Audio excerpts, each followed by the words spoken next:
Do you know this person, এই লোকটাকে চিনো। এই তিনটি প্রশ্ন করা হবে। যারা এই তিনটি প্রশ্নের উত্তর দিতে পারবে তাদের কবরটাকে আল্লাহ তাআলা জান্নাতের বাগান বানিয়ে দিবেন। কিন্তু যারা এই তিনটি প্রশ্নের উত্তর দিতে পারবে না তাদের ব্যাপারে আল্লাহ পাক রব্বুল আলামিন ভয়ঙ্কর শাস্তির কথা বলে দিয়েছেন। আল্লাহ পাক রব্বুল আলামিন জানিয়ে দিয়েছেন যে সাথে সাথে তাদের কবরের ভিতরে জাহান্নামের আগুন দ্বারা জ্বালিয়ে দেওয়া হবে। কঠিন পরিস্থিতি হবে।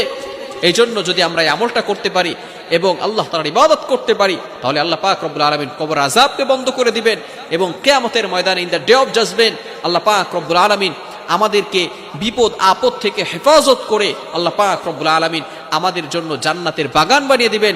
উইল গো টু প্যারাডাইস, আল্লাহ তাআলা বলবেন তুমি জান্নাতে চলে যাও। এজন্য আমরা আল্লাহ তাআলার এই একটি নাম পড়তে পারবো তো ইনশাআল্লাহ, লা ইলাহা ইল্লাল্লাহুল মালিকুল হাক্কুল মুবিন। আল্লাহ তাআলা আমাদের সকলকে এই আমলটা করার তৌফিক দান করেন। সকলে বলেন আমিন।